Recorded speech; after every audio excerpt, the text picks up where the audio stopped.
What's up guys and welcome to another episode of Yu-Gi-Oh! Character Profiles. This week we're doing Yu-Gi-Oh! GX and we're doing Nightshroud. So, in the English version he's known as Nightshroud. In the Japanese it translates to Darkness. His age, well, he's practically a skeleton, so I'm just going to say he's very old. His anime debut was in Yu-Gi-Oh! GX episode 28, Grave Risk Part 2. Here are his wins, here are his losses, and here is his duel score.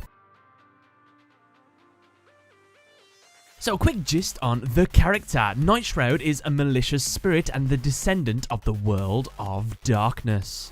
He has the ability to possess humans, thus he is partially responsible for the abandoned dorm incident that happened long ago.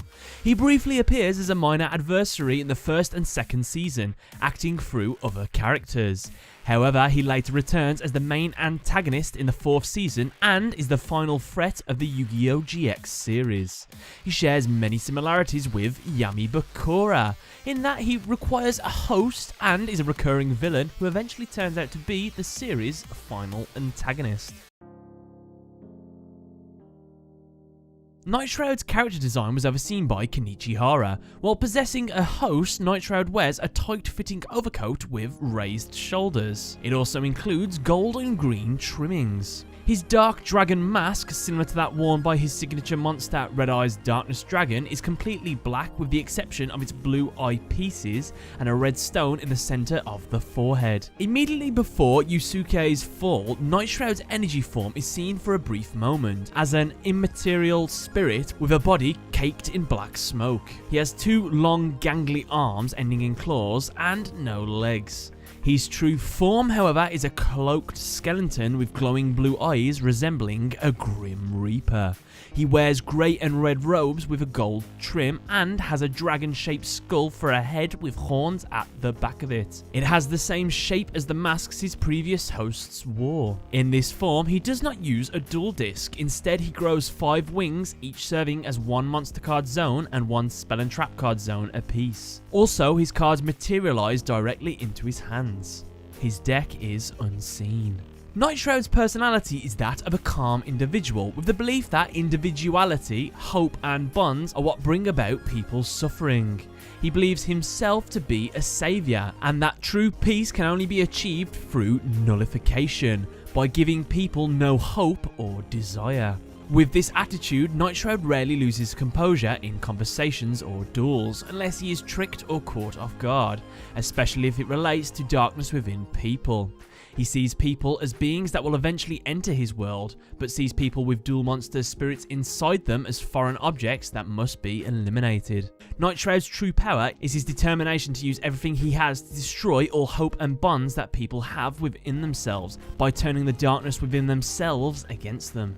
According to his own ideology, Nightshroud follows the logic and truth of the world, and thus has no actual desires himself. Being a supernatural entity capable of possessing other individuals, he was capable of possessing both Atticus Rhodes and Yusuke Fujiwara. His means of possession are different from person to person. In Atticus's case, he was only capable of exerting his control through the Red Eye's Darkness Dragon card and the Red Eye's Darkness Metal Dragon card. Once Atticus stopped using both of these, it ceased to influence him anymore. However, in Fujiwara's case, he seemed to be in control over him almost all the time. This may have been due to the fact that it was feeding off his negative feelings. Regardless, defeating the possessed individual in a duel will render the control null. Being the origin of the world of darkness, he has full control over the dimension, being able to directly and likely create the army of Truman to assault the human world and imprison nearly all of the planet's inhabitants into his own world. Due to being born out of the darkness of human hearts, Nightshroud is essentially eternal and omnipresent,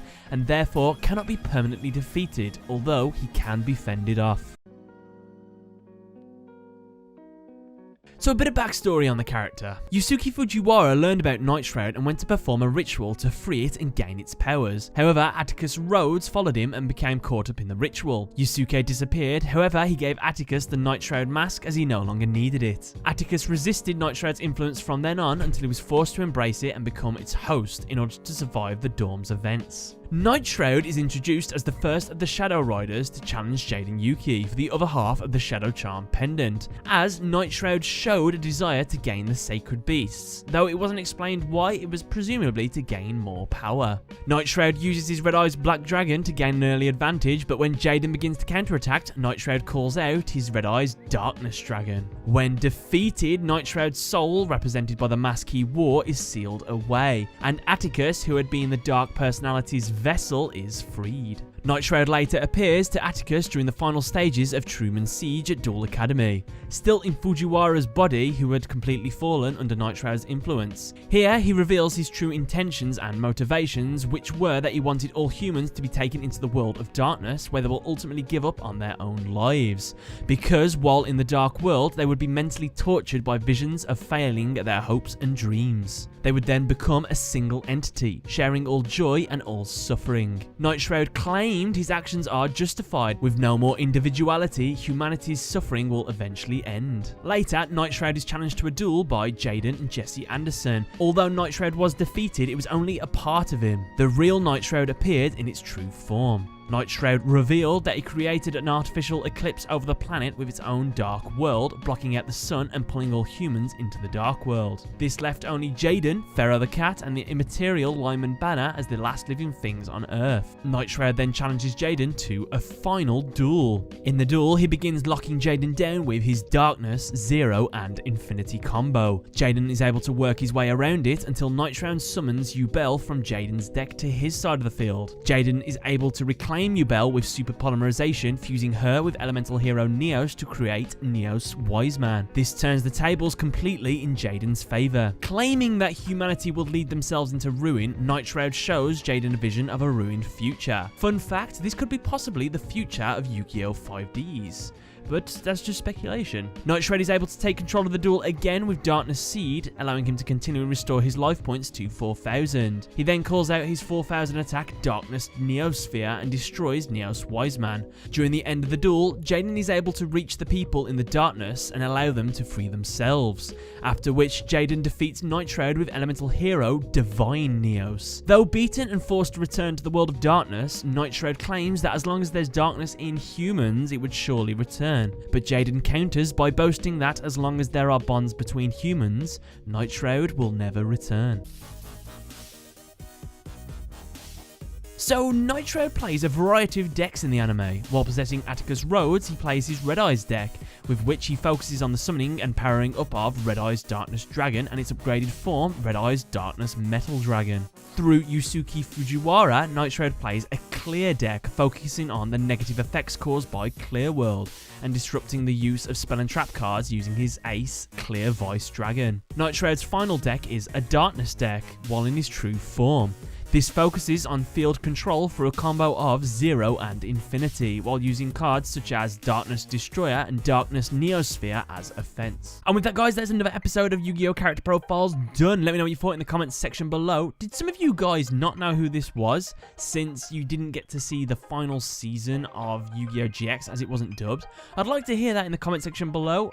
And I'd like to say, head over to Twitter to vote for who you would like next as a character profile. Thanks a lot for watching, and catch you later.